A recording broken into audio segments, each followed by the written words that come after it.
freedom, man. That's what it's all about.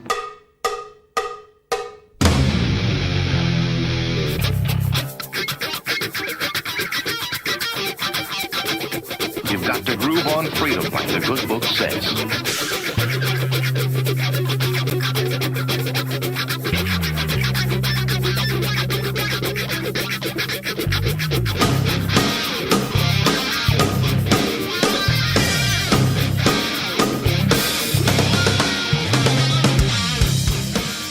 Welcome. You are listening to What on Earth is Happening. This show will discuss the topics of human consciousness, mind control, natural law, the occult, and all issues that affect the freedom of the people of Earth. What on Earth is Happening will endeavor to shine light upon the darkness of our world and to offer empowering solutions to the problems we face as humanity approaches its critical moment of choice. And now, here is your host, Mark Passio.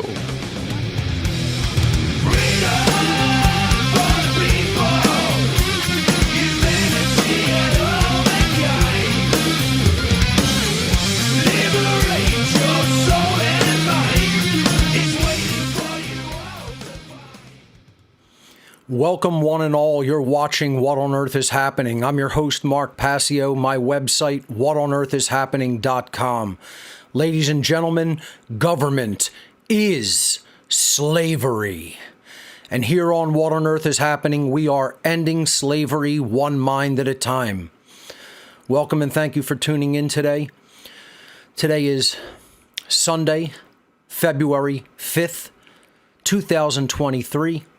This show is episode number 264 of What on Earth is Happening. Please remember that What on Earth is Happening is a tapestry.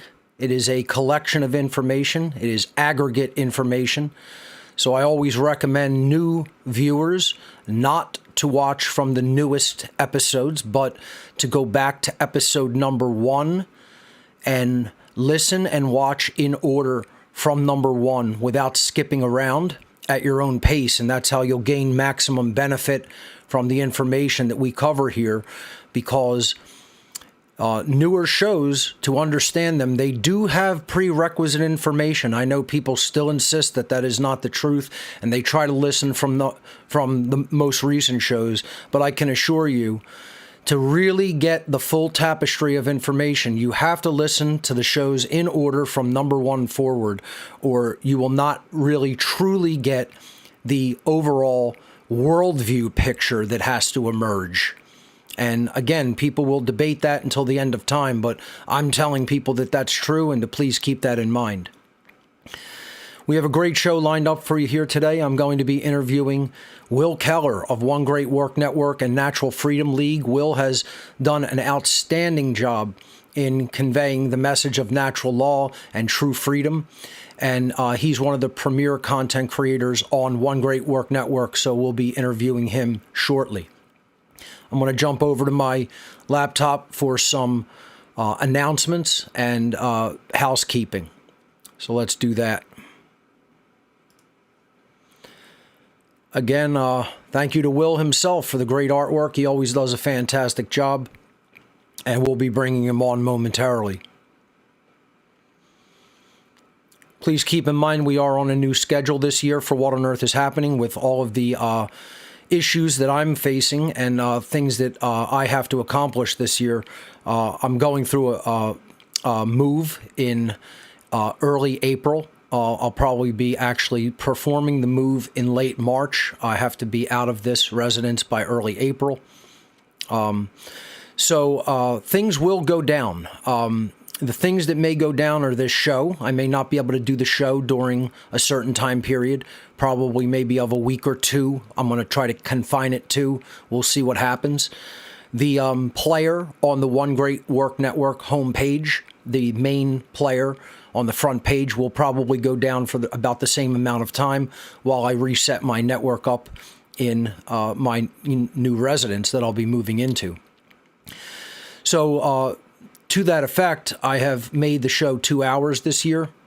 3 to 5 p.m. Eastern Time each Sunday from January through June. My channel is up at band.video, hoping to garner a wider audience range by posting there. I did not get to post any new videos. I've been super busy actually setting up the new server for One Great Work Network that everyone crowdsourced.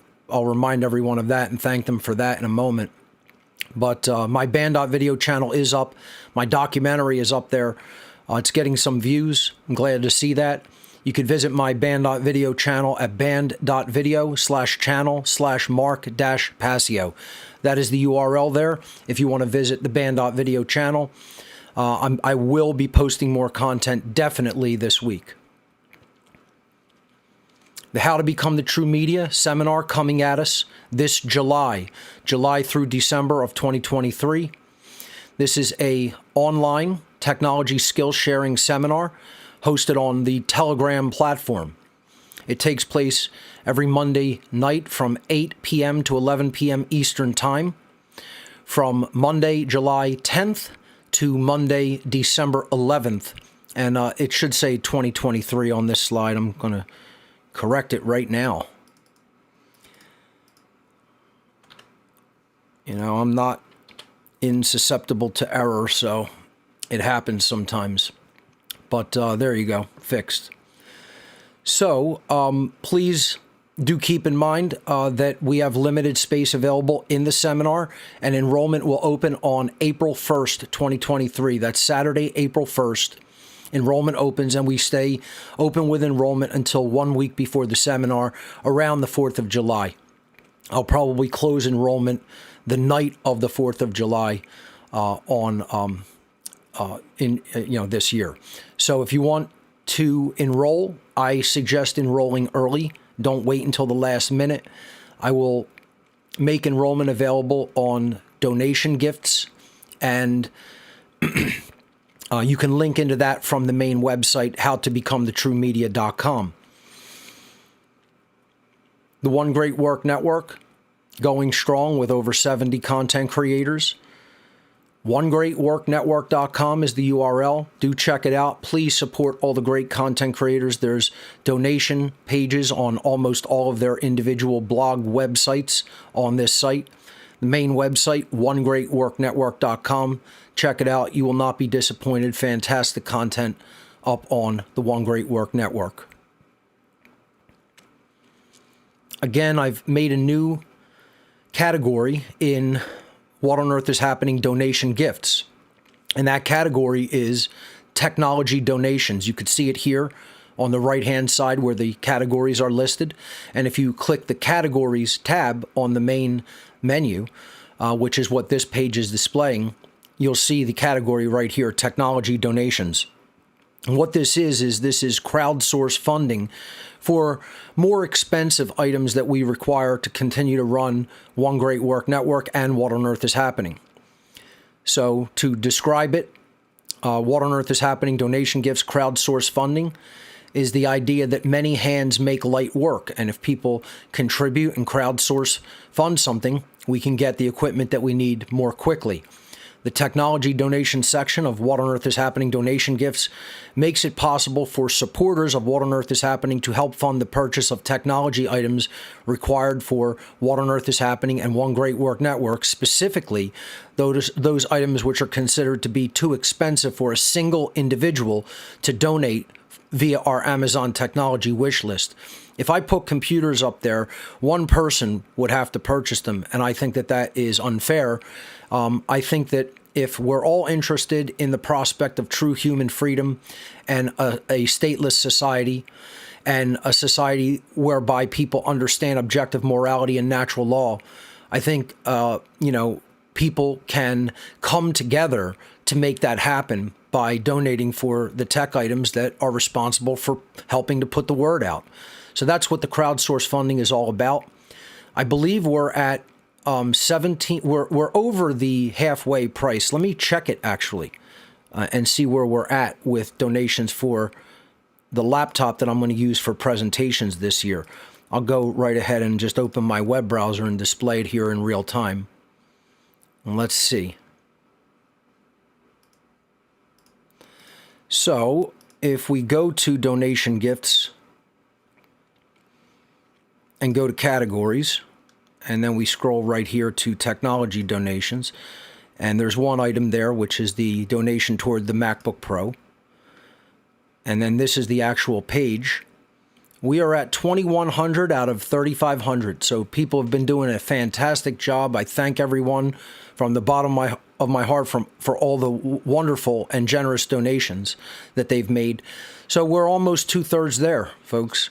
This will help me this year with the presentations that I'm going to be delivering. So thank you to everyone who has donated already. And I just want to say thank you to everyone who donated toward the Mac Studio for the new One Great Work Network video and FTP server. So that is set up and it's working right now. So we have a couple of, tweaks that we have to make. But in general, the server has already been set up and it's performing fine. So, I have some configuration things to do still, but, it's going to be 100% in no time. And it's the fastest machine I've ever worked on, quite frankly. So thank you to everyone who donated for that item, because you're making at least one element of my work somewhat easier. And the work to set up that machine went as smooth as butter. So very impressive piece of technology as far as I'm concerned so far. Hopefully it will continue to perform that way far into the future. So that is the new technology donations aspect of What on Earth is Happening donation gifts. So let's move on. I will be a featured virtual speaker at Anarchapulco 2023 Resist. This starts tomorrow and goes for 5 days. So do check it out at anarchapulco.com. My presentation will be entitled Anarchy and the Occult Part 3, The Only Solution to Slavery. And folks, it is hard-hitting. People are not going to like what I have to say, more likely than not. And that's okay. It's still true anyway. And people don't want to hear that if they're not part of the solution, that they are acquiescing to the condition of slavery. If they're not speaking out, if they're not opposing it with their voice, it doesn't matter who gets offended by hearing that. It's still true. So I didn't hold back in this presentation, and parts of it are scathing. I wouldn't say it's completely berating, but I hold the anarchist community to a higher standard. And when I see their failures, I find them unacceptable, because these are people who should know better. And unfortunately, they do not, as of yet, know better. That's the problem. So I went in pretty hard on them. Let's put it that way. So this one is not for the faint of heart. And, it's not vicious. I get a little bit more vicious right here on my own show sometimes. I'm trying to temper that, but it comes out of me sometimes because of what I see. So it's a little lighter than what you might hear on What on Earth is Happening. I'd say probably a lot lighter, but it's still, as far as my public presentations go, I went in on them pretty tough. This is the title card of that presentation that will premiere tomorrow on Anarchapulco's live stream for the conference. So this is Anarchy and the Occult Part 3, The Only Solution to Slavery. Check it out tomorrow on their stream. You could sign up for it at anarchapulco.com. So I will be delivering Two Masks, Same Face, a presentation that's probably over 5 years in the making. The dark occult origins of Nazism and communism. I hope to blow a lot of people's minds with the information I'll be presenting in this one. I'm going to consider this one of my magnum opus works. So this is coming up in the fall. We have a venue and a date, and I did not put it yet on this slide. I didn't get a chance to do that this week, but I'm going to announce that we have secured a venue. It's going to be the Hightstown Firehouse. And I'll get the exact name of it. There is a more detailed name, but it's going to be in Hightstown, New Jersey, at the Hightstown Firehouse. This is a hop, skip, and a jump from three very good hotels that are just off of I-95 in Hightstown. So we are not going to be doing this one at a hotel. It will be done at the second floor, a very, very nice venue on the second floor of Hightstown Firehouse. And it will be taking place Saturday, September 30th. Saturday, September 30th, 2023. I'll be doing event announcements regarding this one through the end of this season of What on Earth is Happening, putting it up on my website. I haven't done all of that legwork yet as far as, doing all the promotion, but I'll be promoting that on my website, here on the show, and on social media so that we can really pack the Hightstown Firehouse venue for this great presentation. You're not going to want to miss this one if you're anywhere in the Philadelphia area, in the Hightstown, New Jersey area, or if you even want to come from a further distance. We do have limited seats available. We can only, by code, put 200 people in this room. So that's it. Once we, invite 200 people through, donations, through donation gifts, that's how we're going to do this. We're going to put the invite on donation gifts. And if people donate for, the invitation, they'll receive a personal donation to come to this privately hosted event. So that's how it's going to work, through donation gifts. We'll be putting the invites on the website probably certainly within the next month. So they're probably going to go very quickly because we definitely only have 200 seats available in Hightstown Firehouse. We cannot pack it any more than that. So it's going to be Hightstown, New Jersey, Saturday.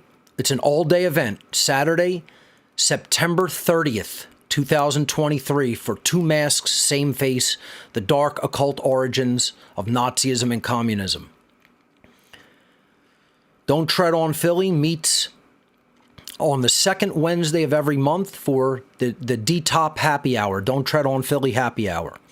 This is a social meetup for people concerned about the loss of freedom, and we meet here in South Philadelphia on Wednesday, the second Wednesday of the month. So this is coming up this coming Wednesday, February 8th, 2023, from 6 p.m. to 9 p.m. Come on out and network with other freedom-minded and freedom-oriented individuals from all over the Philadelphia area. If you're in the area, this is a meetup that you do not want to miss. They've been tremendously successful. I hope that continues into the future. It's always free to attend this meetup. There is no cost associated with it, and it takes place at the Dive, which is in South Philadelphia on East Passyunk, 947 East Passyunk Avenue. For more information, visit don'ttreadonphilly.com, or you could go to our Facebook group, and you can get event announcements there as well. The What on Earth is Happening IPFS project is going. It's going slowly, but we have several people interested, and I ask everyone who has requested to take part in the project to please bear with me. I am the only one technically setting all of this stuff up, so there is a queue, okay? There's a line to get my personal technical attention to do this. So please be patient. Don't give up on that. I will get to you. It's just I'm ultra busy, and I'm obviously going to be dealing with a move. So please be patient with me. We're going to make these nodes happen. We have a node online with partial data up. I have to finish the upload of the data, and one node will be up officially. So it's happening, but it's going slowly, and that's okay. I'd rather it be done slowly and correctly than try to rush it and not do it right. So please do be patient with me. I am the only one on this project. No one else. I have not trained anyone else on how to do it. And so, I'm the only one who is going to be actually interacting with the people who take part in this project. So again, just please be patient with me. If you want to be involved in the What on Earth is Happening IPFS project, you can download the document with preliminary requirements at whatonearthishappening.com/IPFS. And if you definitely know that you qualify for the preliminary requirements, then get in touch with me, through the instructions, and we'll go from there. You can call into the show today to talk with me and my special guest, Will Keller, on the Telegram platform. Go to whatonearthishappening.com/call. That will connect you into our Telegram call-in room. The ARC 2.0 is currently still available. It's going to be available as long as I'm able to continue to do this. So if you want the whole picture, not a partial picture, but if you want the entirety of the information, you want the ARC. The ARC is a hard drive or solid state drive, whatever you happen to send to me. And I will fill it up with 26,000 audio files, 9,500 books, and 3,400 videos from my own personal archive of collected data, my own research library, digital research library, if you will. The ARC stands for the Amazing Repository of Knowledge. And when people see what it comprises, they acknowledge that it is an amazing repository. So if you are interested in the ARC offer, visit whatonearthishappening.com/ARC, and you could fill in the form to get the PDF with the shipping directions, which are rigid, admittedly, but that's to protect your property and to save me time not having to deal with a bunch of problems. I've gone through an extensive workflow that very much works for me and my schedule. So please be respectful of that if you request the ARC drive. whatonearthishappening.com/ARC. You can make donations to receive hard items, like physical items like T-shirts, stickers, coasters, flash drives, DVDs, the complete Passio collection solid state drive, which has all of my work in one place, at gifts.whatonearthishappening.com. That's the URL for What on Earth is Happening donation gifts, gifts.whatonearthishappening.com.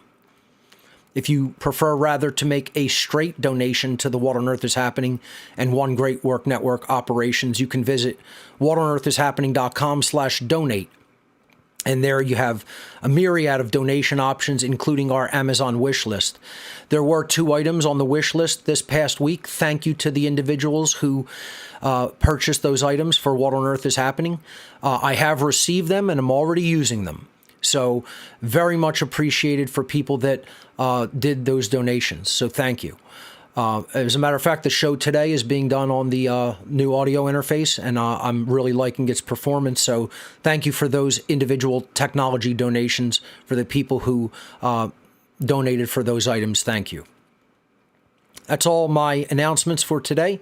So let's jump over to Will Keller. Give me a moment to bring him on. Let's get that set up. And I have to put my headset on to speak with him over Telegram and anyone who calls in.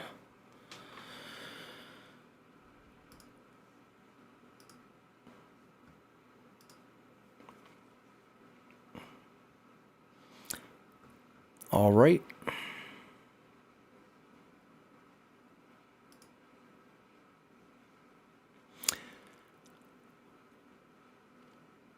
Ladies and gentlemen, my special guest on this episode of What on Earth is Happening, Will Keller of One Great Work Network. Will, welcome to What on Earth is Happening. Welcome, my brother. It's a great pleasure and honor to be on your show, Mark. So thanks for having me on. Absolutely. Same here. It's an honor to have you. Will is an absolute star pupil of How to Become the True Media seminar. He's become a premier content creator and a conference organizer. Will, the first thing I want to open up with is I just want to say thank you for the great work that you have done. It's been outstanding. You're a producer on One Great Work Network as well. You actually actually are the producer of What on Earth is Happening. So you help bring this onto the air on One Great Work Network each week. And I would just want to thank you for the great work that you've done. It's been stellar. It's been absolutely outstanding. And I think you're a shining example of what people can do when they set their mind to something, because I'll let you tell it. This was not always your background, doing this type of work and even knowing the type of technicals that are involved. So I'd like you to share, I'm just going to give you the floor and just share your journey of how that went and what you encountered and experienced during, not only your awakening process, but the process that led you to become the great content creator that you now are. Excellent. Yeah, no, thank you for those comments, Mark. Appreciate it. I come from, I'm actually blessed in a lot of ways, having a really close-knit family. My parents were really freedom orientated, and my dad always put street smarts before book smarts, meaning that, common sense, the right thing, morality, before what you learn in everyday society. Always do the right thing first. And that had a huge impact on me. And also, being raised on a ranch, being close with nature.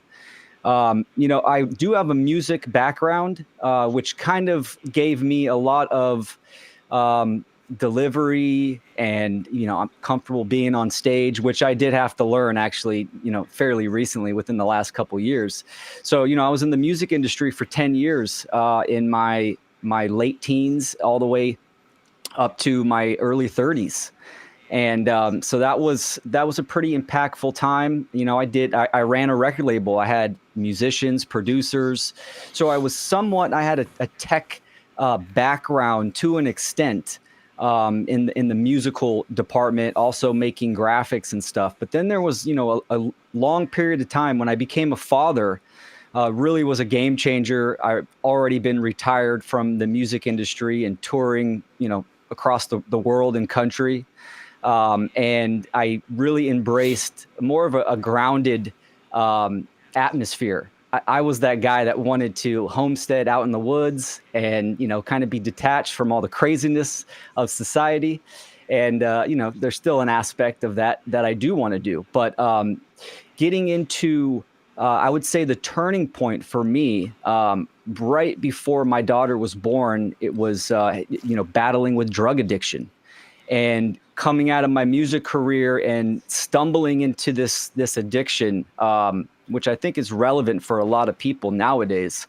There's all types of addictions, but it really made me face myself in the mirror. I'm literally in the mirror every day. I'd wake up and I do construction from a family business, and I'd look at myself and like, fuck, how did I get in this situation? So that was the turning point that set me on a path of, who am I? How do I operate? Why do I do the things that I do? And that dove me headfirst into just self-development. Got into a lot of, the New Age movement, and it inevitably led me into occultism, which I found extremely beneficial from a self-improvement and develop stance. And that helped me battle drug addiction and come out of there. But the tools that I gained with understanding my own psychology and how my own mind worked, I had a new addiction, and I was obsessed with the nature of reality and how things operate. And, a few years later, coming across your work, which, springboard me into really wanting to take that moral responsibility and be a public speaker. And, you encapsulated your work. It inspired me because you encapsulated what was going on. Everything that I was learning from these mystery traditions in self-development and personal initiation, you actually sum it up into practical means of and applying it to the real world, like what is actually going on. And that had a huge impact on me. So the moral responsibility and the obligation, the duty to be a public speaker and to teach this type of information of natural rights, natural law, and true freedom really weighed heavy on my mind. And that stayed there for, I would say, about a year and a half. It wasn't until I went to Anarchadelphia and took your, how to teach natural law seminar, which was excellent. And, you know, I went into that seminar thinking that I was going to get a lot of rhetoric and this is what you should say and this is how you should approach it. But the whole seminar was on tech. And that was mind blowing to me. I was like, oh shit, I didn't even think about there's all this tech stuff. How do you become the media, the modern media? How do you get a message out to thousands of people?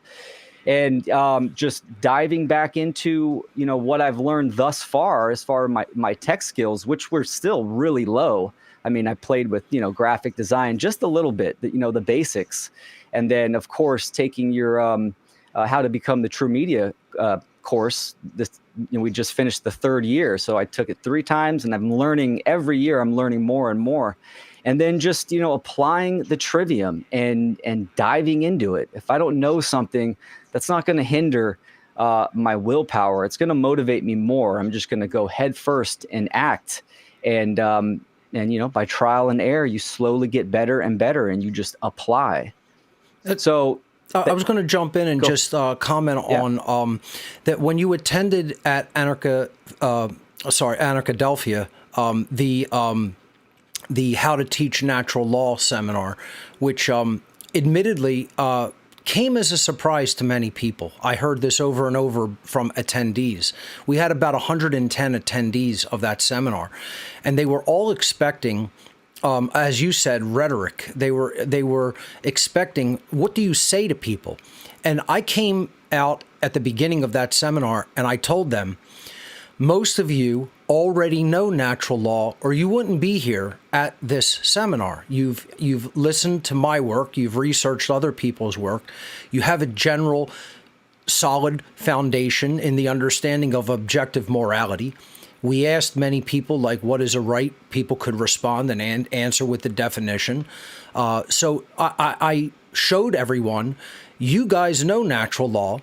The problem is how many people could actually reach out to others publicly who they do not know, all over the medium that we have at our availability and our opportunity called the internet, that is an amazing connective technology that could connect people's minds, and people could learn at a distance, never knowing the person who is instructing them, is giving them the information, is teaching them.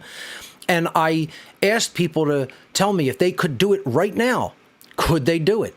And hardly anyone could, regardless of where their knowledge base was already at. They, by their own admission, were unable to reach out to the public because they did not know the technology that is required to reach out to the public. And this is where I feel we are really getting beaten badly. This is where the freedom movement is failing as a whole in the aggregate. If you look at the absolute psychopathic control freaks and their whole control system, what they have set up is a technocracy. It's rule through technology. I call it, and many others have termed it, a technocratic occultocracy, which means rule by the occult through technology. The occultists are going to rule people through technology. Well, how did they accomplish that? They accomplished that by controlling the means by which information is disseminated publicly. And then they insert those ideas through mental manipulation, psychological manipulation into the minds of human beings worldwide through their forms of media, including television, newspapers, radio, magazines, internet, Hollywood, etc. Okay? And then they're changing their behavior to conform with what they want them to be like and do. So that's how it works. That's how the whole information process works. If bad information through their technology and media go into the human mind in the aggregate, behavior is degraded. What is going to be the resultant human condition? Slavery. That's what we have now. We have the chaos and dissolution and degradation of the condition called slavery.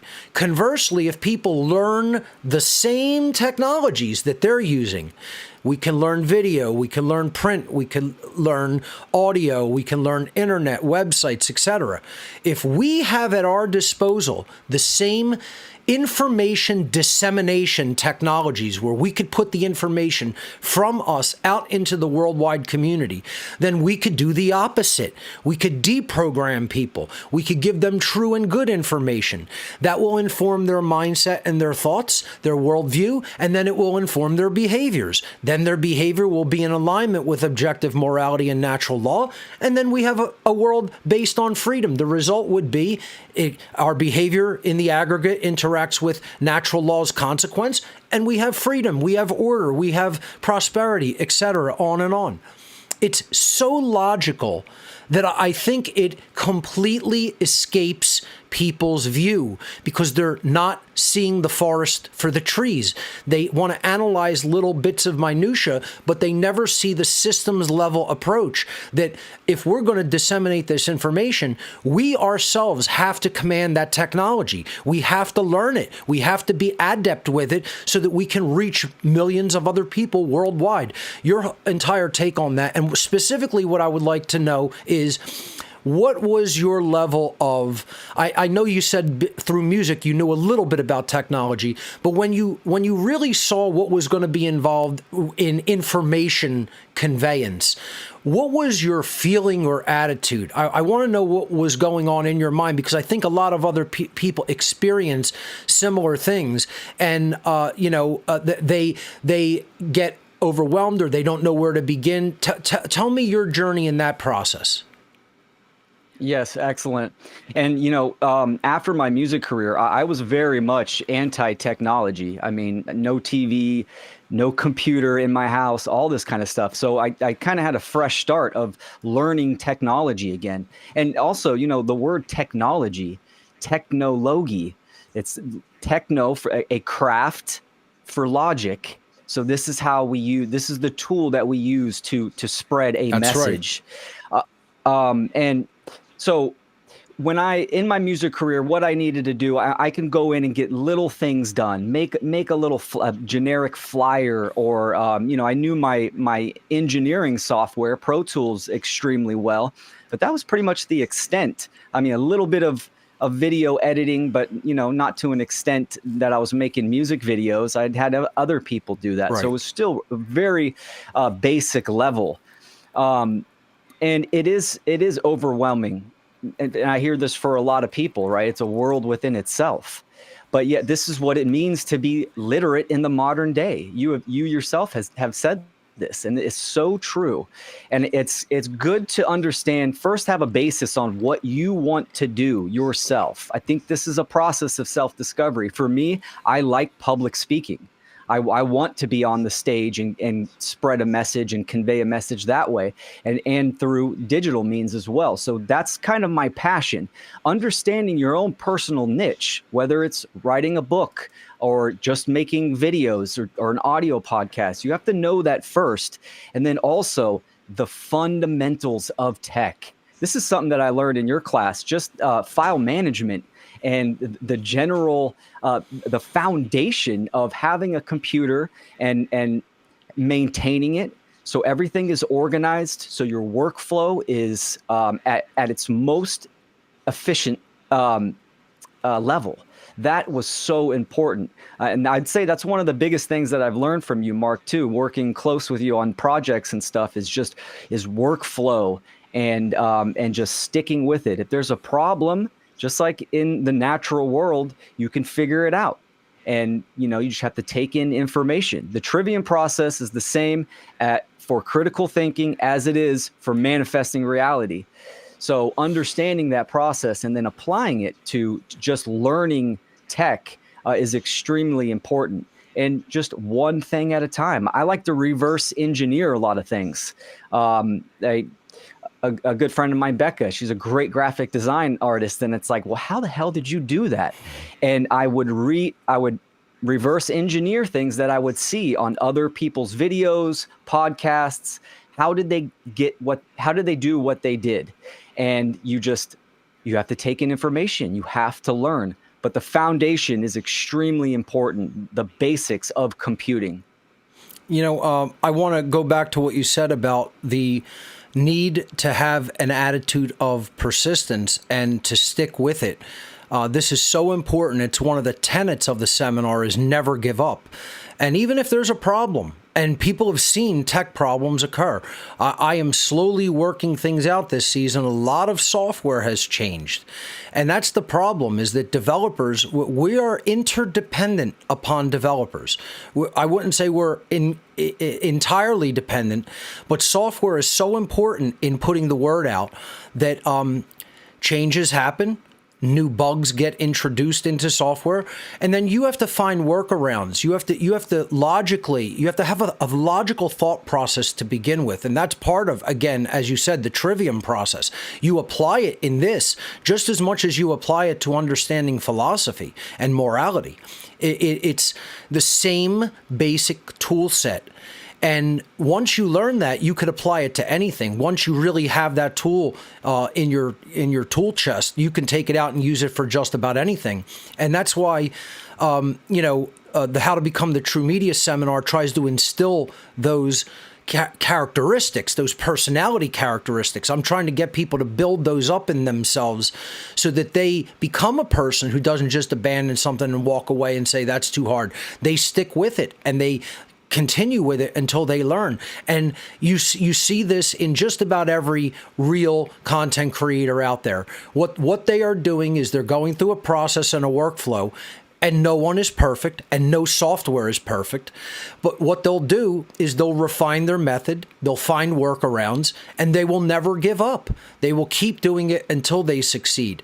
That's a life lesson. That's not just a technology lesson. That's a lesson for a human's path in life. So I just want to say again, thank you for your stick-to-itiveness and your dedication and your persistence, because those are characteristics that we each really have to develop and truly have at our disposal if we're going to do work like this.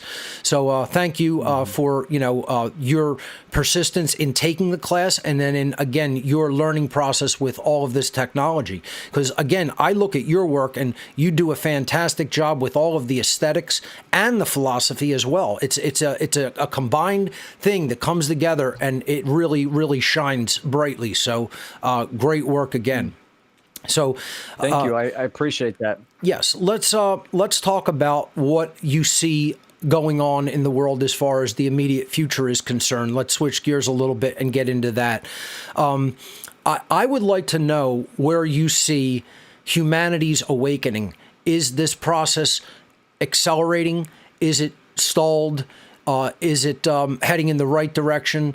And what do you see as the requirements that are going to be needed going into the future for people to truly learn and deploy as far as not only knowledge but skill sets are concerned? Excellent question. Yeah, so there's definitely not a great awakening, and I hear this term a lot, but I will say it's a great opportunity. There is a great awareness going on right now. I definitely see that. I mean, from the pandemic, there's a lot of people that understand, something is fucked up. Things aren't right. And to me, this is great opportunity to really get on the battlefield and use your voice and act now. And that's extremely important. But we're still seeing, the pseudo reality that people are living in. And if we can simplify just what is going on, there is ultimately fragmentation in the psyche of the human species, and this has created a disassociation where the majority of people are still living in this false reality of how reality operates, detached from nature, from natural law, from truth, is what it is. And this is it's such a crucial time period for people to act. I ask people, what is your line in the sand? How bad does it have to get before you say, shit, all right, I'm going to get out there and start making content and spreading the message? So that's really important. What we've been through with the pandemic, that's a pretty hard line to go across to anyways. If this doesn't motivate you, what will? This is a type of question that people need to ask themselves.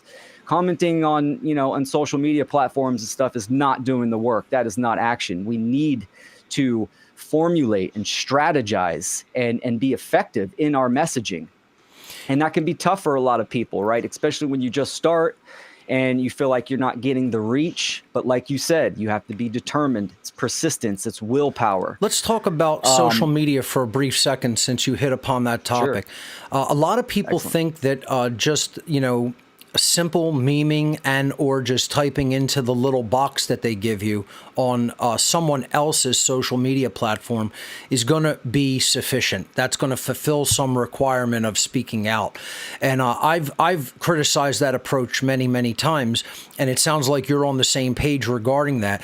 If you really think about it, what they're doing is they're keeping you in a box. They actually give you a little box, and you're kept in that box. You can't expand outside of that box. You don't really have a platform there. It's you know what it is okay at. It's somewhat good at being able to simply promote and push people to your content. That's what I tend to use social media for. Occasionally I'll put some of my thoughts on there, rarely, but in general, what you see on my social media pages are links to go to my website or my Odyssey channel or my YouTube channel or something like that, where you can watch a longer form presentation or podcast. And then you can get a lot of ideas from that, and people just don't understand that just social media in and of itself is not going to take care of the problem. It's good to meme. It's good to just put out snippets of information, fine. But that's not going to stand as a repository of information. And I think this is what a lot of people have begun figuring out with all the censorship that has occurred over the last few years. They're realizing at any given time, if that platform does not like what you are saying and they want to target you and they want to wipe out all of your content, they could do it in an instant. Not even overnight, in an instant, in a second, in a millisecond. They hit one button and you're offline. And all of your previous thoughts, all of your previous memes, etc., everything that you entered into the box goes offline immediately. That's why we have to learn systems of not only centralized information in a repository, but we need to now begin learning distributed information dissemination techniques, and that's what things like IPFS are all about, and even new technologies like Quordle and other distributed technologies. Even older technologies like BitTorrent are still very viable for distributed information. So let me ask you about, as an addendum, where do you see our information distribution systems going? Is that going in the right direction? And continue to talk about what you feel people need to do, their requirements, the requirements that they're going to really have to fulfill, and what they're really going to have to learn. Yeah, great question. And I do love the IFPS system. IPFS, yes. System. I think, yep. Yes, correct. I think that's really important, and I love that you're setting that up now, because, like you said, real quick, social media, this is a little tool, right, that can be utilized to grab attention and bring people to your hub, your main website, which needs to be protected, because, like you said, with flip of the switch, they can shut down your social media accounts, sometimes even your websites if the website's not secure and created properly. So that's really important. We also need to understand marketing and promotion, understanding how these social media platforms operate, which is really just how can we increase the viable message that we're trying to put out there, which is really important. But like you said, it's a box, it's a limiter of consciousness. So this isn't where you're going to be doing the majority of your work. And I use social media the same way. I use it as a promotional tool. Look, I have new content up. Go here, check it out. Make sure everything's backed up is extremely important. So that's one thing. I do like some other alternative platforms like Odyssey and BitChute. These are great, but we need to be versatile. Make content for YouTube. If it gets taken down, it gets taken down. But we still need to get the message out to the majority of people. And these larger platforms are where people that are not not hip to what's going on. This is where they lie. So we need to utilize this and understanding some tactics as well, shorts and all this kind of like random stuff. But it's really the best thing that someone can do if they want to be a content creator and spread this message is have an outline.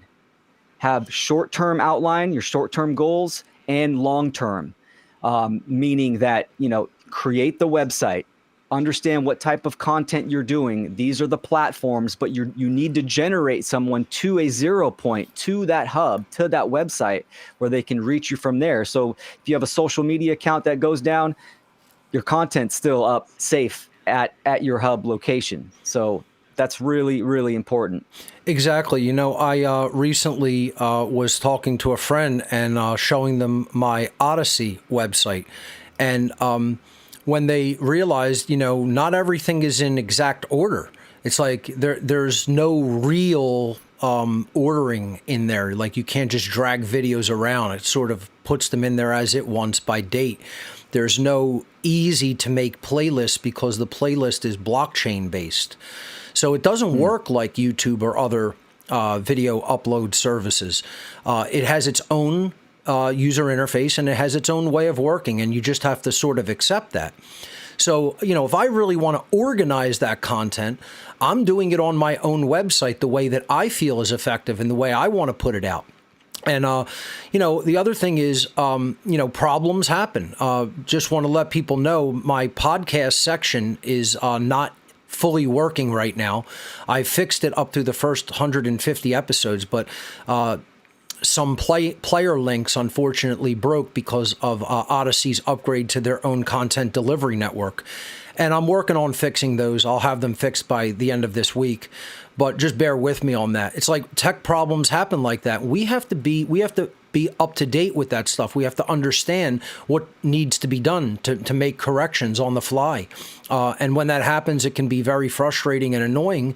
But you have to understand, tech is just right now what it is. It's like we can ask for improvements and we can start a conversation with developers. And I think that's so important.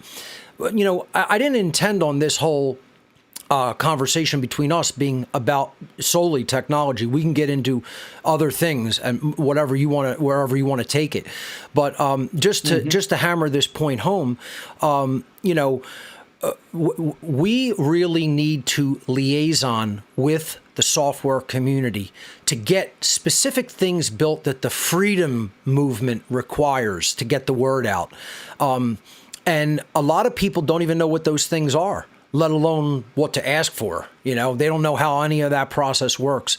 When I have people come to even attempt to help, I can tell that they look uncomfortable because I know that they don't know the technology at all, and they see how much I'm dealing with and working with, and it can be, again, as we both have said, very overwhelming to people. And the issue with that is that's conquerable. That's not a set permanent condition. That is a changeable condition. And people just have to work it. It's like, if you're going to lose weight, you don't give up after 2 days, and you're obesely overweight and say, this is never going to work. You don't give up with tech, after seeing it originally and just think in your own mind, I would never be able to do that. You'd surprise yourself at what you can do if you try. This is about the human spirit of pushing forward with something, even if you're not comfortable with it. That's what the whole thing is about in the bigger sense, as far as human slavery is concerned and, the tyranny of government is concerned. It's about standing up to that, speaking out against it, getting up in its face, saying what's right. Even if you're up against a seeming insurmountable force, you still have to be on the side of what is right and press forward, even if it doesn't look like it's going to work. So, one of the things that we have to understand is that technology is inseparable from human freedom because it's the way we convey objective morality to the masses of people. And if we don't do that, the masses don't get truly morally educated, and then things don't change. As long as we're not involved in the process of human education in some capacity, then we are allowing the masses to remain in the same ignorant state without attempting to influence or improve their mental understanding, and then as a result, their behavior. And therefore, we're letting their ignorance enslave us. People have to really deeply understand that other people's ignorance is your enslavement. Other people's ignorance is your enslavement. I am going to let you tackle that one. That's a package at my door, and I very rarely step away to do anything like that. Cool. But I don't want them to not deliver this. It's important, and I do not want it to get stolen. So I'll let you answer that question, and I'll be right back. Excellent. Yeah, and this will be a great transition, a segue into another category. And I'm extremely passionate about conscious parenting. And a question that I get from a lot of people is, technology and children and their kids. And my stance has varied throughout the years. And absolutely, technology is inseparable for freedom. This is how we convey a message. It's very important that your children, that teenagers, preteens, have that foundation in technology. These are the modern tools that we use to convey a message, communicate with other people, and it's extremely important. I take the stance that I would rather teach my children than have someone else, especially an institute, show them the ropes, because they're going to do it how they want to do it. So, Mark, I was doing a good segue into conscious parenting, because a question that I get a lot is technology and children, and I think it's very important that we introduce our children to the foundational, the basics of computing. And, they do this in school. But again, if someone else is if the government institution is going to teach your children, they're going to do it how they want to do it. This is why, apps or social media platforms like TikTok are so popular. So there's definitely that aspect that we need to educate our children on these tools, and to do it in a way that doesn't just so important. Exactly. To do it in a way that doesn't just throw a phone or a tablet into their hand, but introduces them to a creative tool set that can help them to not only better their own mind, but then through communication and publishing techniques, reach the minds of other people as well, once they have a firm handle on what really needs to be understood as far as objective morality, the tyranny of government, what's really going on in the world, how this mental manipulation works, and how it's our responsibility to morally educate ourselves and to help morally educate others. So, tell me about some of your process in the entire development of conscious parenting and some of the techniques that you employ, and ultimately where you see the future heading as far as how parents are going to themselves become more directly involved with the conscious development of their children. Yeah, conscious parenting it's vital for freedom, to achieve freedom and to maintain freedom, because obviously the children is the future of society, and their level of awareness is directly related to their parents, or someone else's, like the government and culture, which I see culture as, the mouthpiece of tyranny.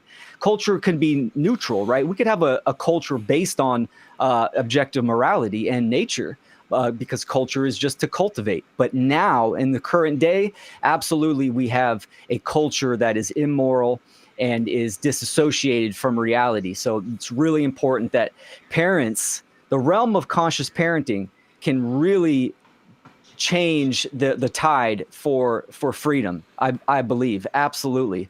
Because we're constantly playing catch up if parents don't self-actualize and realize morality and how the natural world operates, then their kids are going to get the information from the institutions and from culture, and then it's in this hamster wheel, and we're constantly getting shoved deeper down. So for me, conscious parenting is one of my biggest topics that I talk about, and there's all types of parenting styles. I focus on the principles of conscious parenting, meaning that every parent must know these principles of objective morality, natural law, and the trivium. These three things, right? So we understand how to act in the world, we understand how the world operates, nature, and we understand how to think.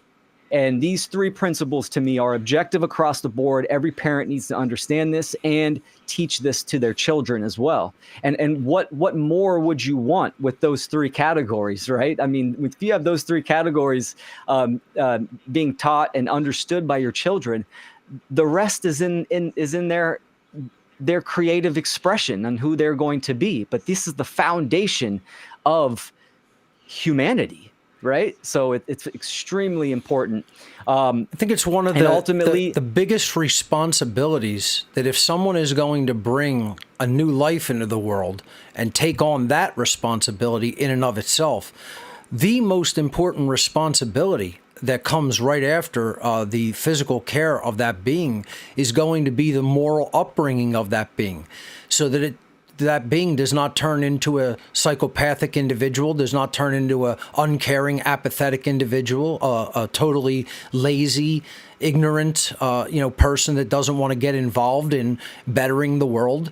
And that's unfortunately what we have a lot of today. We have a lot of children raising children that they have not yet been raised into a conscious adult themselves, and then they're having children, regardless of their biological age. I think conscious parenting is one of the deepest moral responsibilities that exists in the world.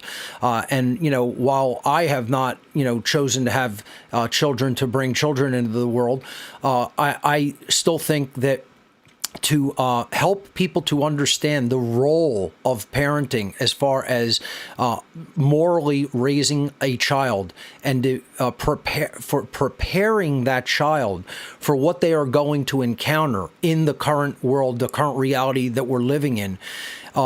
There's no responsibility deeper than that as far as I'm concerned. Anyone that does that that truly does that and does it right is like a hero in my eyes, because they're people who are future proofing the future itself. They're going to make the future a better place and an easier place to operate in, as opposed to a more difficult one, if they take on that responsibility and do that job properly.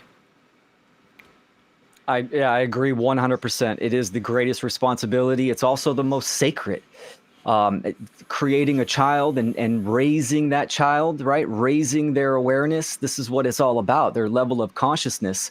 And it's the universe is holographic. This is what children are, right? They're the next fractals that should be expanding and getting more complex, more beautiful, more creative, right? As their awareness expands, this is what we're doing. We're supposed to be passing down to each generation. Unfortunately, it's the reverse. We have adults that are spiritual children that don't understand this type of information, and we're devolving, right, in that aspect. I would love to see that. Another topic that's really important too is just conscious conception. There's a lot of people that don't want to get into relationships, which I totally understand, especially with someone that's unaware. But when two people that are aware of what's going on, natural law, objective morality, come together, that is a beautiful thing. That's ultimately what we want to aim for, because this whole system is based on trauma. Where does it start? It starts at birth. That's where the trauma starts, and that's due to ignorance of the parents. Think about how difficult it is if you only have one conscious parent and then the other parent is largely unconscious. Then if children are entered into that equation, that could be a potential disaster. And unfortunately, a lot of people in the conscious community and the freedom-oriented community find themselves in that position. It's a very difficult dynamic to navigate. And that's why I fully agree with what you're saying. If two people can find each other that are on the same page regarding what's really going on in the world, that could be a very powerful thing, especially when it comes to having children, because then they're really on the same page as to how they're going to properly raise that child, and they have the same goals in mind as to what personality aspects that they want to try to cultivate and instill in the child, what they want them to learn, the ways that they want them to grow as a being. And they're not going to be butting heads and conflicting each other the entire time when trying to achieve those goals, for the child's betterment and for humanity's betterment. Mm-hmm. So, I think that's a very important dynamic that you brought up there. I fully agree with that. Yeah, and unfortunately, the norm nowadays is a co-parenting situation, right? There's not it's a rarity that parents stay together or are together, and if they're aware, I mean, that's a whole different category. But so most parents are co-parenting. I'm in that situation as well, and I would say that. I mean, it's tough. There's a better awareness than most, I would say, on the other side. And we agree on principles, which to me are extremely important. No vaccinations, schooling, morality, this kind of stuff. But it can still be extremely difficult. Parents, and the state promotes this, right? They promote parental war, and then they get involved, and these parents they're battling. And what parents need to understand is that everything you do is directly related to your children. So, a lot of parents, they battle just out of spite. They're having, from an emotional state, they're having an emotional reaction, and it's a war, and children suffer. And then, children look for that proxy parent elsewhere, whether it be culture, school, friends, whatever it may be.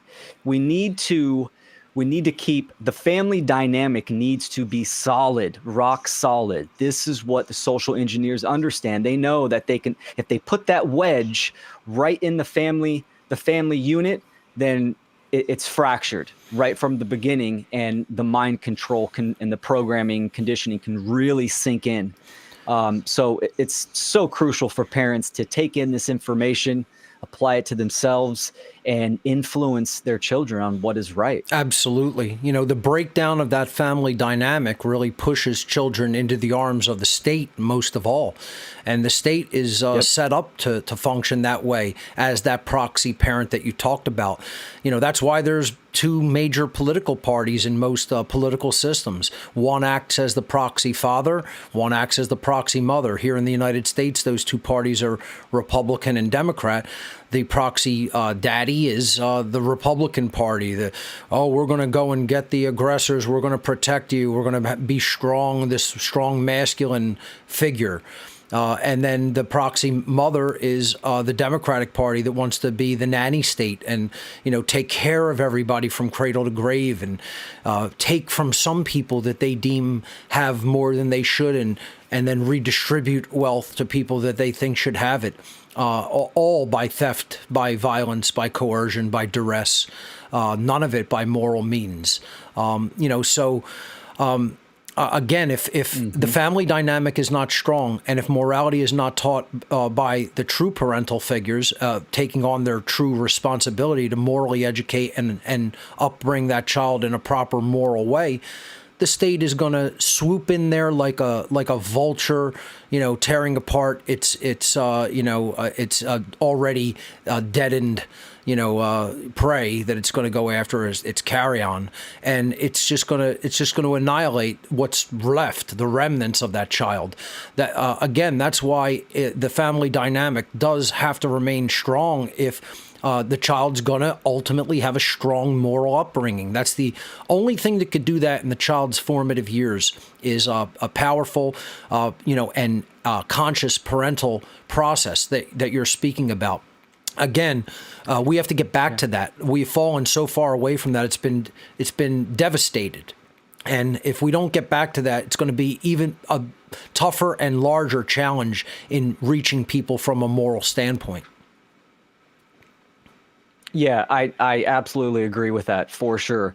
It's interesting because being in a co-parenting situation, and my daughter's mother and I, we stayed together in the same house through our daughter's formative years on purpose, even though we weren't, really together. We made that choice to do that. And, I'm not, everyone's situation is going to be different. But that was a valuable decision that was made. Absolutely. But communication with your children is so important. We need to deprogram ourselves. This is where it starts. A lot of parents think they know how to be a parent, but really it's just psychological transference. They're just doing to their children how they were done from their parents, and etc. Just the intergenerational mind control. And so deprogramming and conditioning, like, what is a parent?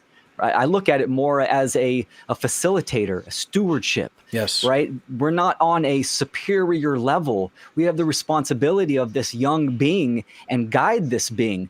The kids are not our property. We don't own them. We look out for them. We guide them. That's what stewardship is, entrusted into one's care, with one's care. So it's really important that we get down to these fundamental levels of what conscious parenting is. That's right. And, conscious parenting is a trendy term. I mean, if you look it up, you see all these people from the New Age movement and self-help and stuff like that. But what does that mean? If you don't understand objective morality, then you are not conscious. That's You're right. not aware of reality, period.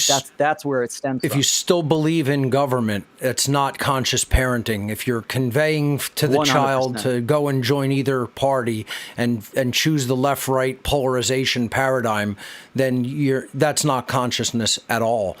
Consciousness is the recognition. Part of it is the recognition that there is no authority in human flesh. There is no authority in the 3D.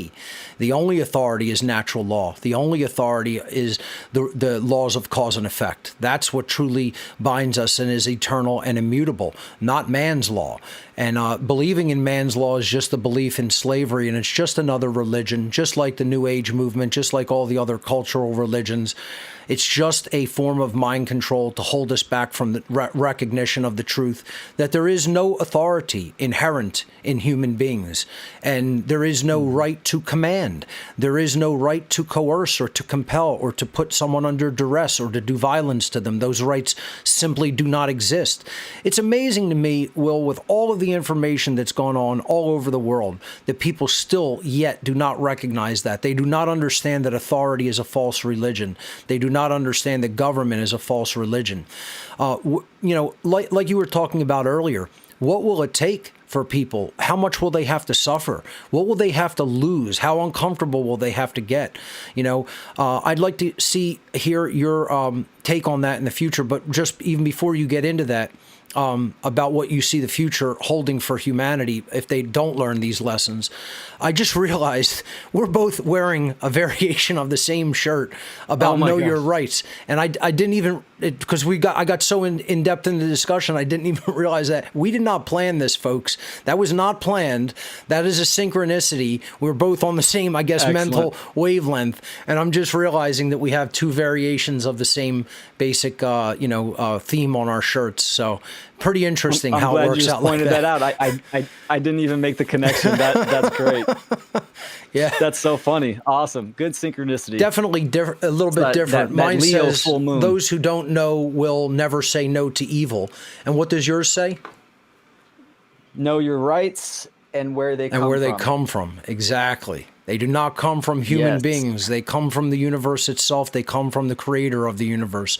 They are natural. They are inherent. They are inborn birthrights as a result of being born into creation, and they do not come from human beings, and they most certainly do not come from governments. So I'll let you give your take on, Absolutely. what I just laid out there as far as, how much people are going to have to suffer, if any amount of suffering will reverse the course, and how people still unfortunately don't get that very simple concept, and maybe what we can do to help, get that into their heads. Yeah. Powerful question. And unfortunately, we are going to suffer. Absolutely. The current human condition 100% is slavery, for sure. But yet I am not a slave in my spiritual being in my mentality, That's in right. my mind. We need to live free as best as possible and spread this message. And if we don't get numbers on it, then absolutely the condition is going to get worse, 100%. I'm a firm believer that nature herself will intervene at some point when the sickness is too much for the planet, if that makes sense. Right. We've seen catastrophes, global catastrophes in the past, and I think there might be something with that. Who knows when that will be? Hundreds, thousands of years. Who knows? But the point is that absolutely we are going to suffer for sure if we don't understand how. The most basic thing in the world, you're born, you exist in reality, and you interact. Does your interactions cause harm? And how do we apply this? It's so fundamental. And if we don't come into this awareness quickly, for sure. I mean, we're in the transitional period right now, is how I see it, into the new control system. So that's why I see it as great opportunity. But at some point, you have to act.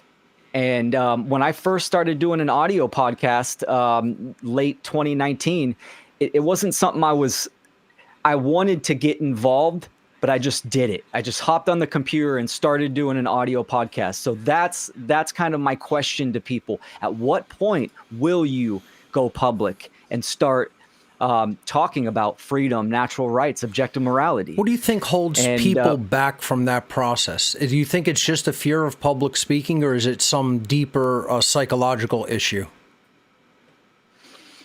I think it's definitely fear and cowardice and laziness.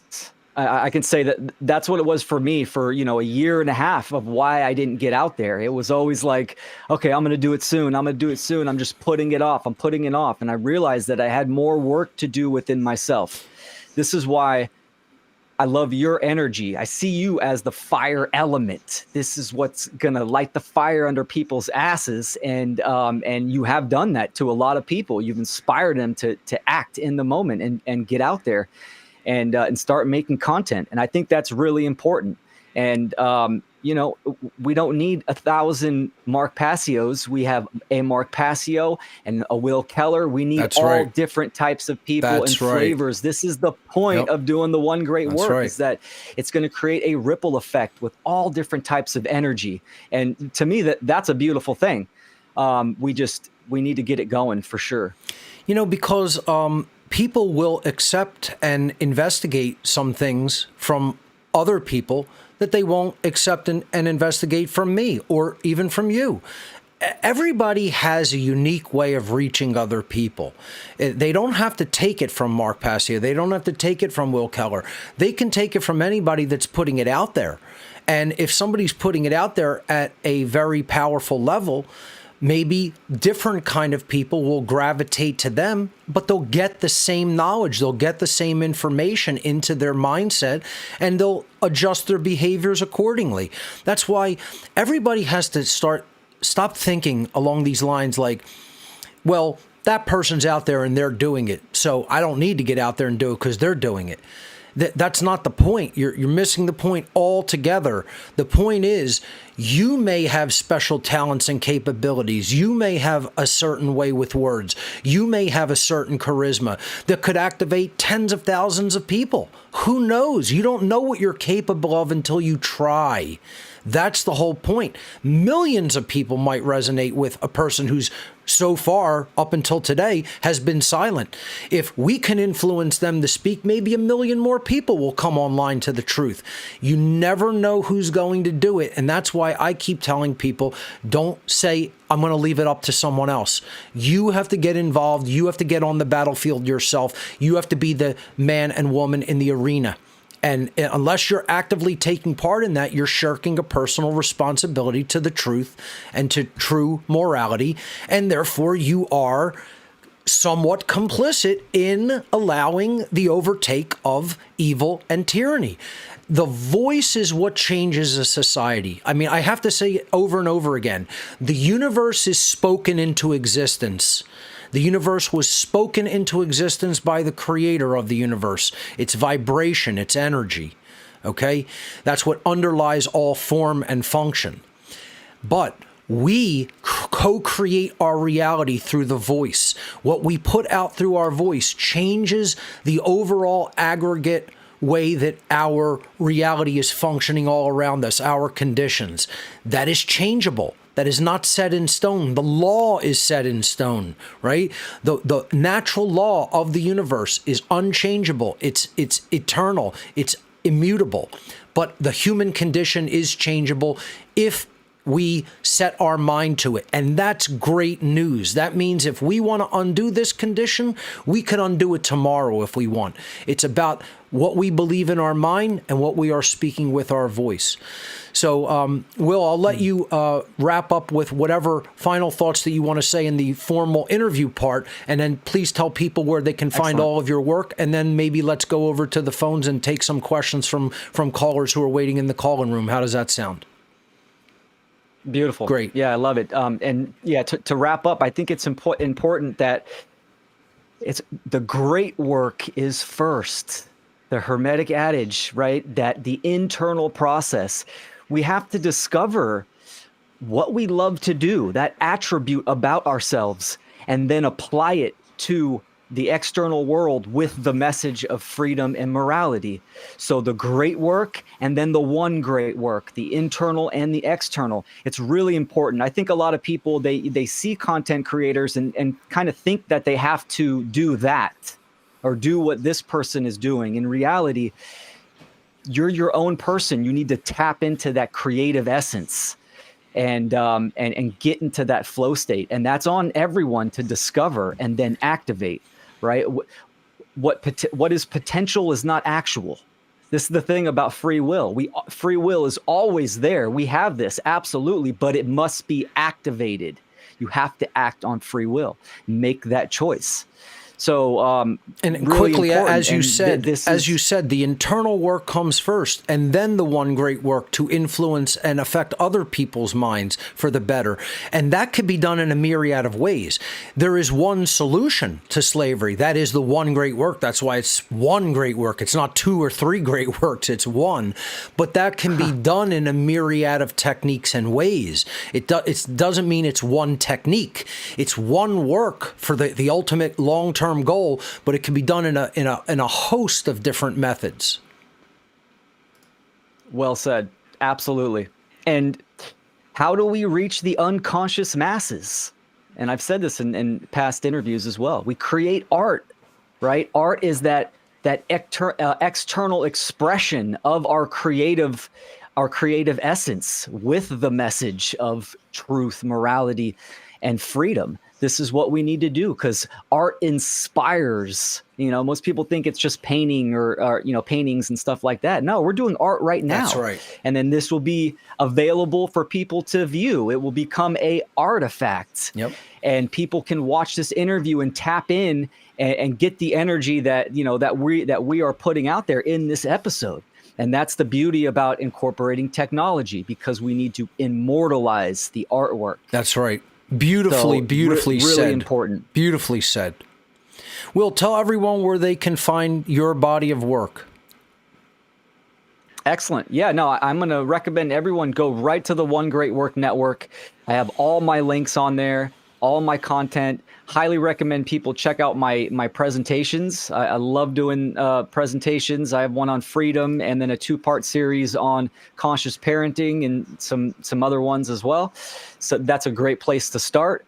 We're still doing, my partner John and I are still doing the Natural Freedom League video podcast every once in a while with great guests. We had Mark on there and a fantastic list of other truth speakers and seekers. So that's naturalfreedomleague.com. And also I'm a co-creator for the Freedom Under Natural Law Conference. And I highly recommend people go there and check out freedomundernaturallaw.com. Check out the past conferences that we did. and we are working on Funnel 3 as well. So some people can go there and get the date and the graphic, and we're going to be listing the speakers in about a week or two. Awesome. So those are the main links. But go to the one-stop shop, onegreatworknetwork.com, and all my stuff is on there. Excellent. Ladies and gentlemen, Will Keller, what do you think? You want to take some phone calls? We'll go to the phones. I would love to. Great. Let's do it. All right. So, we have a bunch of people waiting here. Let's hear from James Cordner, fellow One Great Work Network content creator. James, you're live on What on Earth is Happening with my special guest, Will Keller. Hey guys, How you doing? What's going on? I got my kids in the background. That's okay. I'm so happy to. I'm doing well, Will. How are you? I'm doing good, brother. Good to hear your voice, man. Yeah, likewise. Yeah, listening in on the last, I'd say about hour of the show today. I got in a little late, but I really like where you guys took the conversation, and I really appreciate it. You know, I've been inspired by Will about conscious parenting for, well, just after the last Seed conference, and Will and I met. That's my daughter, if you can hear her. But we've met, and we've produced a bunch of content together to kind of cast a wider net when it comes to this, because it really does start, like, we have to be conscious of this. And if we're conscious of it and we have children, what right do we have to keep it from anyone else? What right do we have to keep it from our children? Right. I mean, for real, our own kids, we got to make sure that they know That's right. that that our freedom is depleted. And here is the equation to make sure that we have freedom. You know, I always tell my son, who's 6 years old, where it's like, yeah, I want to take it easy on educating you, because we are doing the homeschooling and we're doing our best. But I always tell him, like, you know, I got to get you to learn how to read. I got to get you to learn how to do math, because these are the keys to freedom. Sure. The earlier you can learn this, man, you're gonna know. You're gonna be able to seek knowledge yourself. And you know, it's so great to hear you guys talking about that today, because I've been kind of I kind of needed to hear it. You know, I talked to Leslie Powers and Derek Bartolocelli the other night about this exact same topic, and that episode isn't released yet, but we talked on Friday night about this, and it was just one after another, just excellent points being brought up by them, and we had a very lovely conversation about this very topic. And I think that this topic doesn't get really spoken about as often as I personally would like to see it be spoken about, because a lot of us, we focus on teaching people that are at the same level as us. Right. But we don't understand what we, I think, oversee a lot of the time is not really creating the world in which the children could grow up in, where that's what they know. I see this. Because we grow up in a world where I was going to say statism. Right. Right. I see this question a lot. Like, can you point me to resources specifically designed for children? I think that's what a lot of content creators in the future are going. We're going to have more content creators that are going to gear things for younger people. And that has to be done. Obviously, that has not been my general direction. And this is why we need a lot more content creators. This is why we need a lot more people speaking out. Some people may speak out to children and, you know, tailor the information in a way that they can more readily receive it and make it not be such a traumatic thing for them, where they receive it gently. That's certainly not my approach. I'm speaking to adults, but this is a very, very great point that you're bringing up, James, and I hear it a whole lot. And James, before I let Will respond, I just want to say thank you for your contribution to the One Great Work Network, another great content creator chiming in here on this important topic that we were discussing earlier of conscious parenting. So, James, thank you so much for your comments, and I'll let Will jump in and respond to that. Yeah, I agree with that, Mark. And James, your work is fantastic. So I highly recommend people check out James Cordner on the One Great Work Network. Yeah, this topic does need to be talked about more. And I just want to give a shout out to parents like yourself, James, and the conscious parents that are out there. Also to the fathers out there that are active, conscious, stepping in, and the mothers as well. But fathers are definitely taking a beating. I'm in California, and it's brutal sometimes. It's absolutely brutal.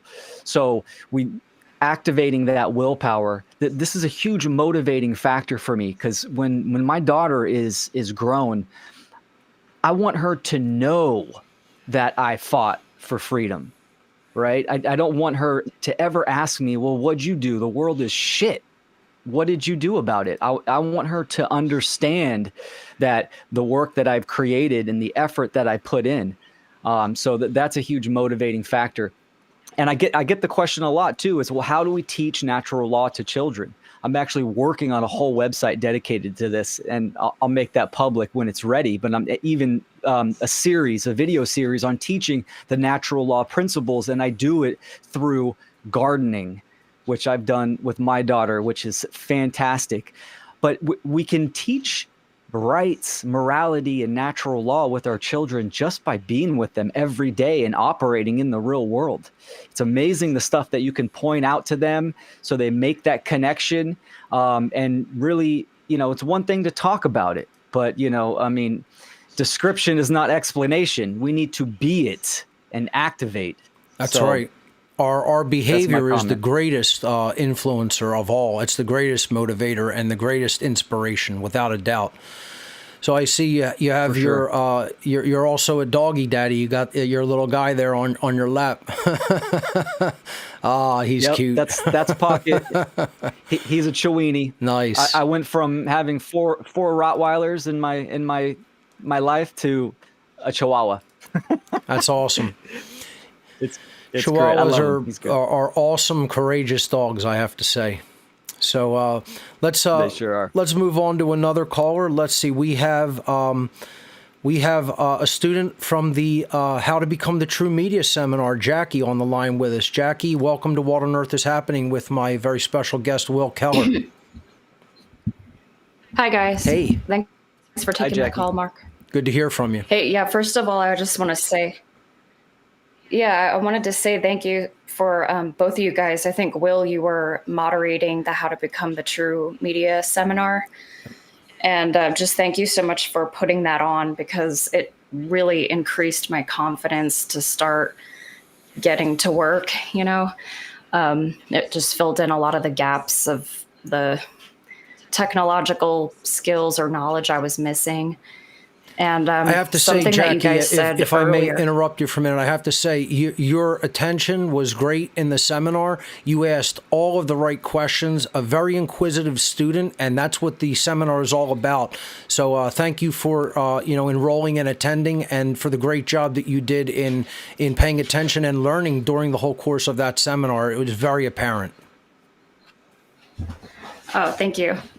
Yeah, and something you guys said earlier just kind of hit me hard, where you were saying that a lot of people want to be type or keyboard warriors and just post memes. And I kind of realized that was something I was doing a little bit, like putting too much energy into just making posts that are just going to stay on social media. And it didn't register that, like, when the next PSYOP happens, that they could just shut my profiles down. Right. So I'm going to probably pay way more attention to just putting material on my own website.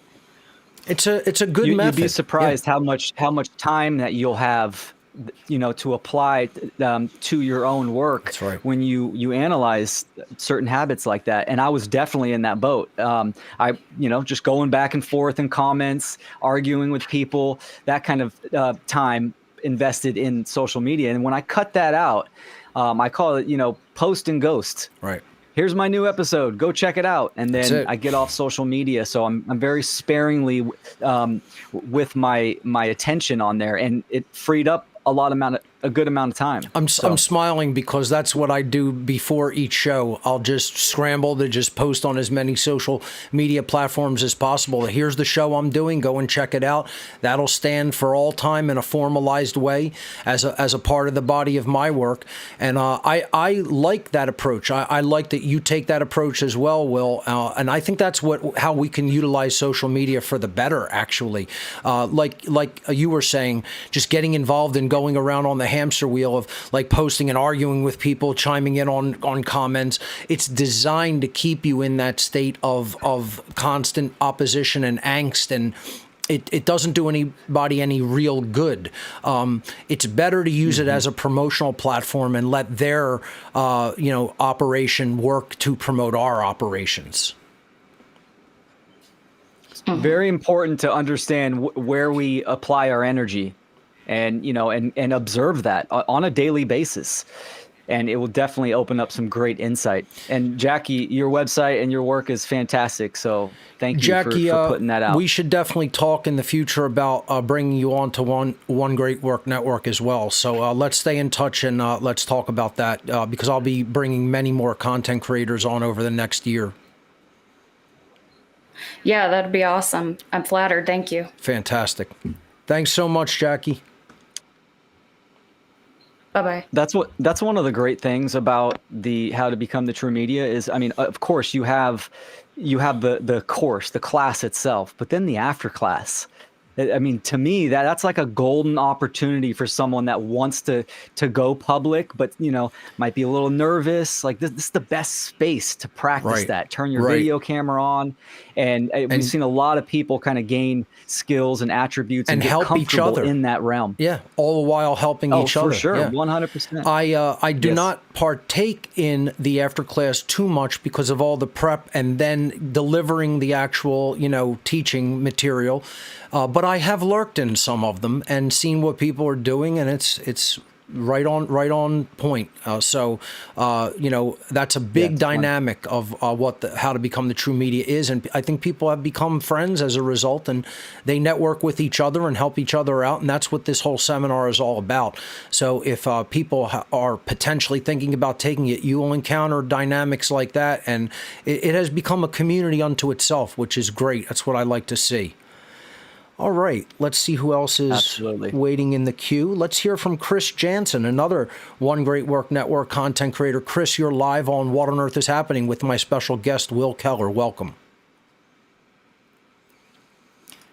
Chris, you're unmuted from my end. Just unmute your mic on the call window at the bottom of the main call window. There you go. Hey, Mark. Hey, how are you? Can you hear me all right? Yes, we can. I'm doing great. It's just makes me so happy to hear you two speaking together, two of the most inspirational people I know. And I just wanted to speak a little bit to two things that were brought up, networking and setting the example. When 2020 hit, I was faced with some really difficult choices. And Mark, all the preparation of listening to your work over the years had really prepared me for understanding freedom. And I was pretty firm on putting my foot down on what I wasn't doing in 2020. And that caused a lot of division with I have two teenagers at the time and my ex-wife of 17 years. And I wound up moving away from them. And I'm still a big part of my kids' life. I communicate with them regularly, but I couldn't stand there and be part of what was going on, the way things were going. And Will Keller, during that period of time, was someone I reached out to, and he was a support network for me. And we spoke out, and we found other people in this community who were also on the same page. And it took some bravery, and for me, it was pushing through a lot of little walls to set that example. But at least I know, even though my kids don't see things the way I'd like them to, I think school really did a number on them, and I feel bad about putting them through school, but it happened. And but at least they know I'm very clear about where I stand on these things, and I've been public about it and speaking out loud. So thank you, Mark, and thank you for Will for helping me put me in this direction. And hopefully someday my kids will come back and listen to some of this stuff and see what Will's been doing and I've been doing and the other people in our community. And I think I just want to give other people the advice out there. connect with other people in this community, be part of the network, and set the example in whatever little way you can, and it will make a difference. It does have a ripple effect. Absolutely. Chris, thank you so much for those great comments. Will, your response? Yeah, thank you, Chris. That's excellent. Chris is a dear friend of mine, and we've known each other for a few years. And I want to say this, that I think it is important to have a support group or network, because the awakening process and being aware of what's going on, it can be brutal. It can do a number on you, especially if you don't have that outlet to express and to communicate with other people, on a personal level. So having a meetup group, this is Chris and I and a few others, this is how the Funnel Conference started. It was just a support group. We'd meet once a week online.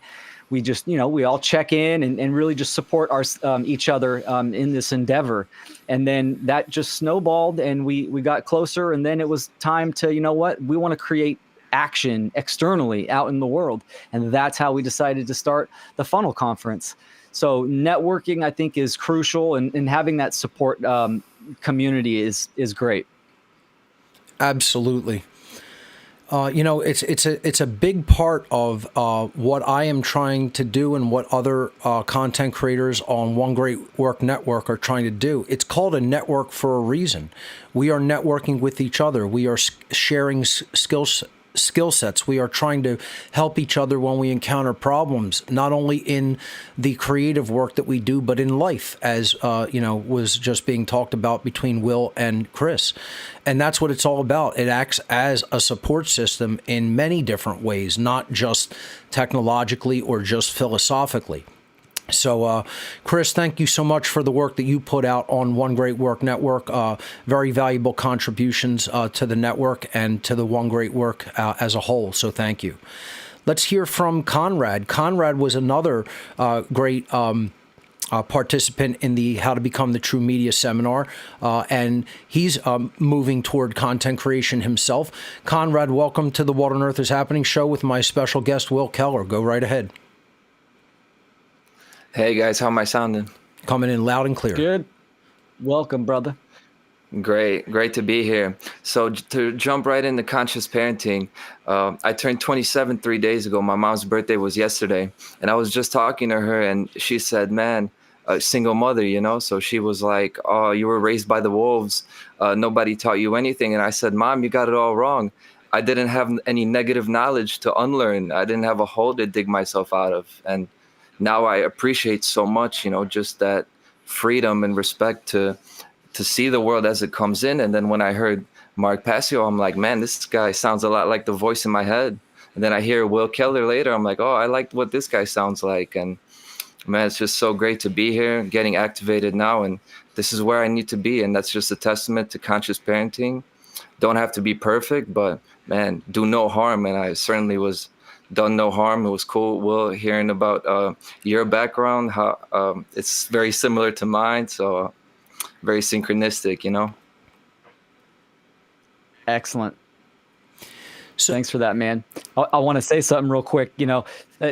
What's the quote they say? Learning is for beginners, unlearning is for professionals, and relearning is for experts.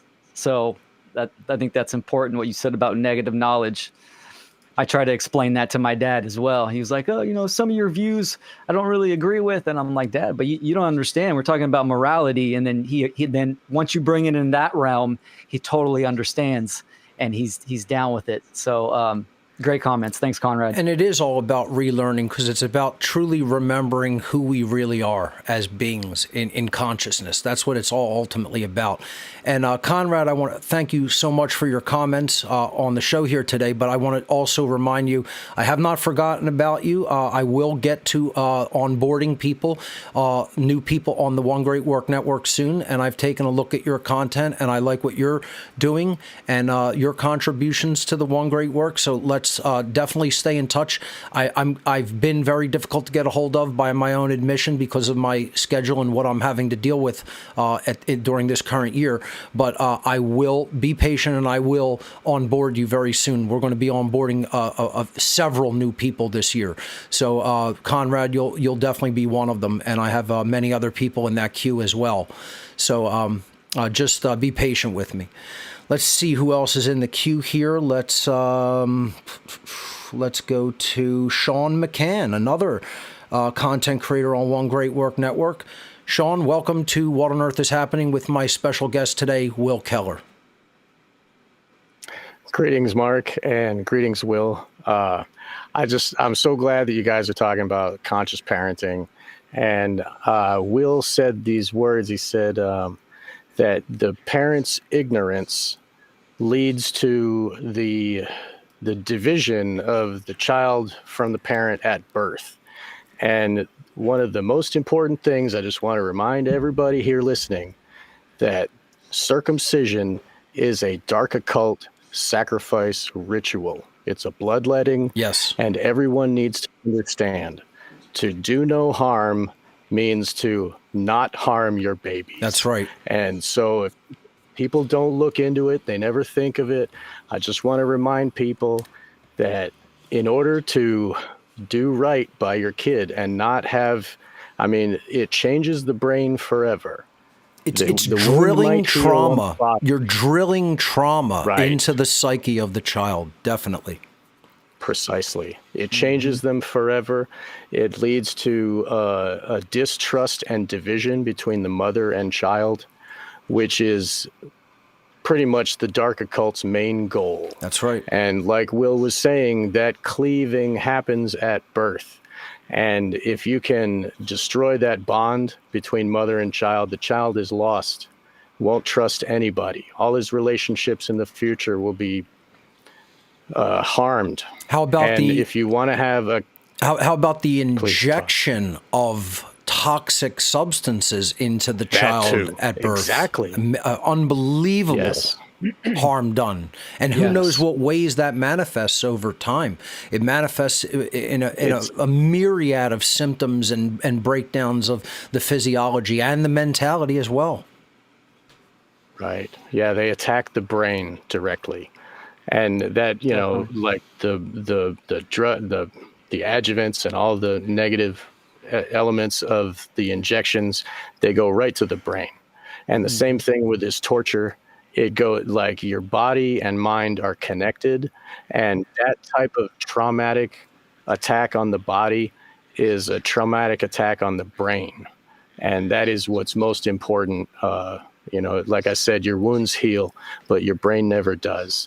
And it changes babies forever. And, do no harm, everybody. I just wanted to tell everybody that. I love you all. And thanks for letting me say that. Thank you so much, Sean. Will, your response? I agree 100%. The birthing process is the most sacred process, and I feel that women and men are giving up that experience, especially women.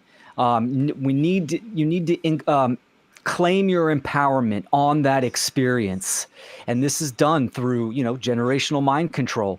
The norm is a C-section in a hospital. That's just the normal way of birth, right? Same with circumcision, vitamin K shots, all this kind of stuff, ultrasound, all that stuff is trauma. So, like we were saying earlier, Mark, this is a trauma matrix for a purpose, to fracture that psyche and to it just lets the mind control sink in and really sink its claws into it.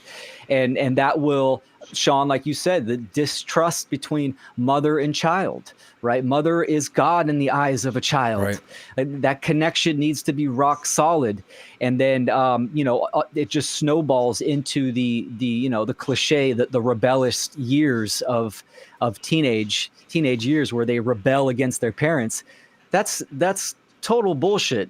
What is happening is that there's a mistrust and a miscommunication from the start on really how to from the start. Exactly. And how to treat each other and all that kind of stuff. And then you get the children that are turning away from their tyrant parents and looking for these institutions and culture and that kind of stuff. The proxy parent. And could easily good go points, Sean. in a very southerly direction very quickly. It can head south quick.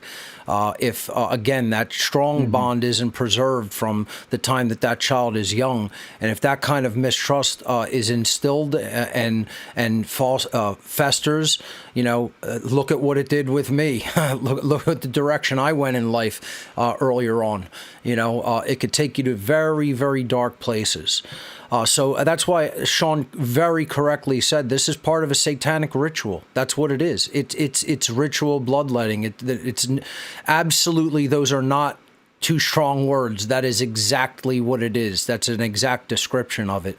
We want to encourage people not to take part in rituals and bloodletting like that, because all it does is traumatize the very, very, very young child from their infancy.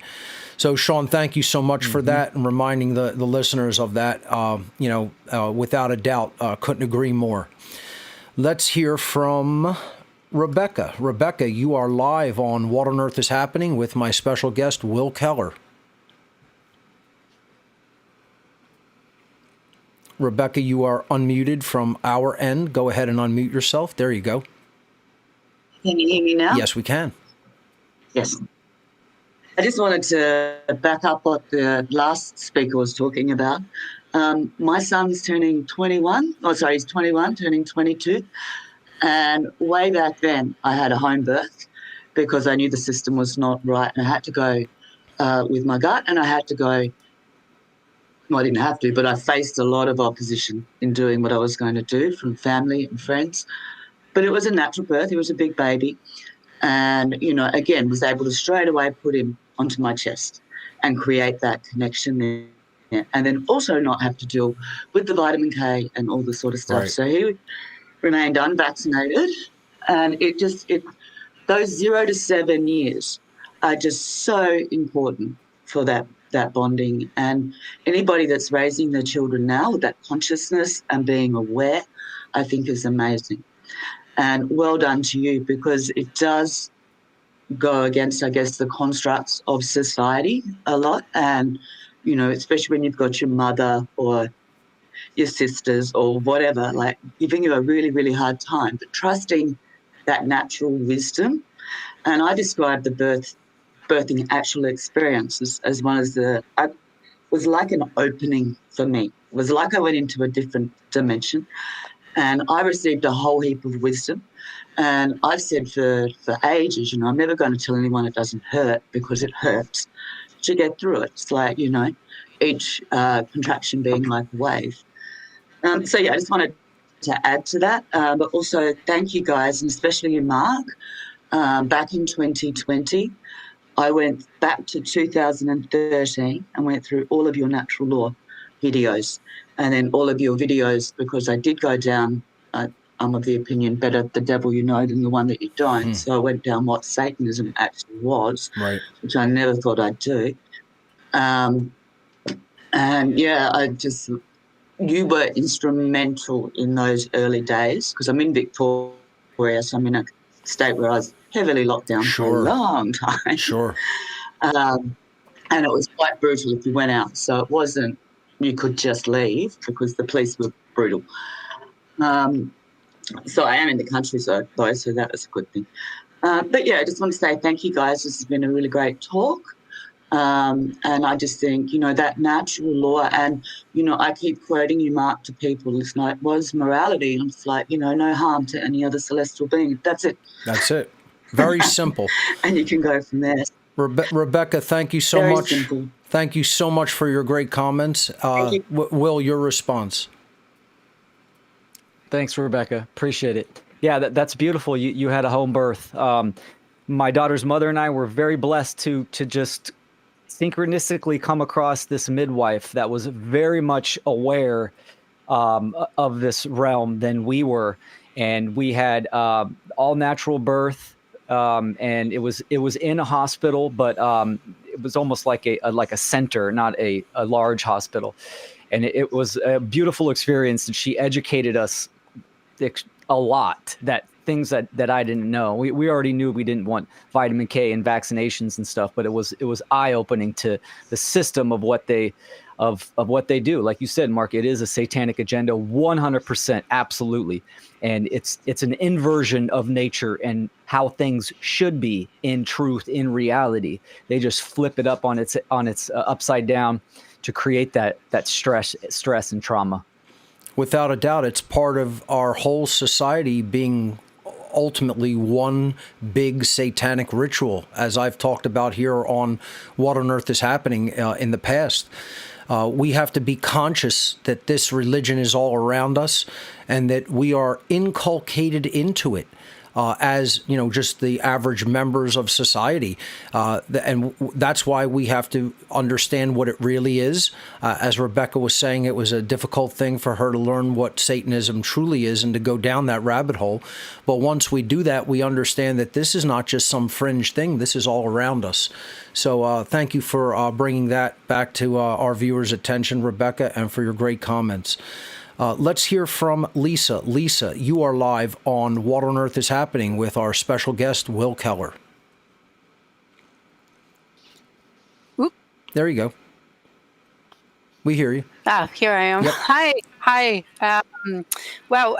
Thank you so much for taking my call. It's really an honor to speak with you. Thank you. Like a huge honor. I'm pretty late to this game. So much of every time I listen to you, and I've listened to everything, I only started like a year ago. Okay. But every episode of everything, it hits me. It's like in a synchronistic way. And even today, I mean, the first thing I noticed about you both were that you were wearing the same shirts. It took me a while to even realize it. It's pretty funny though.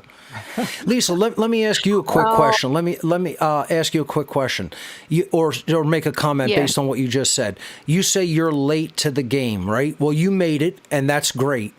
And most of humanity is late to the game. So, making it to the game at this stage is still good because we need all the help that we can get, and we need more people who are awake and aware and are willing to teach other people. I want to just right there, I'll let you continue with your comments, Lisa, but I want Will to respond to, what do you think of people who say that they're late to the game? Like, what would you say to someone who is saying, I got to this really late, I'm only now just discovering this stuff. Just comment on that right away. And then, Lisa, I'll let you continue your comments. Mm-hmm. Okay. Yeah, I feel it's never too late. I mean, it's late when we're in physical shackles and chains. But even then, we're talking about consciousness and free will. There's always going to be that possibility. Right. So it's never too late. Glad to have you here taking in this information. So that's awesome. Yeah. So I say this to everybody, better late than never, right? As long as you're making an effort, then that's progress. Like, we need to all come together and make, even bigger strides and bigger efforts. But as long as people are getting it and improving upon themselves, I try to keep encouraging them to keep moving forward. So Lisa, go ahead and continue, please. Okay, thanks. Something you said, I think Will said earlier, like awareness is not the same thing as awakening in terms of where everybody's at right now. It hit me really hard because I feel like I was sort of becoming aware maybe 20 years ago. Mm-hmm. My oldest child is turning 21 like next week. And with both my kids, I had unassisted home births. I did elimination communication, like no vaccinations, no circumcision, stuff like that. So I was like coming awake, and then I sent them to public school, and and then that was like a huge step backwards. So now I'm catching up as fast as I can on everything. Now I feel like I'm truly becoming awake rather than just aware.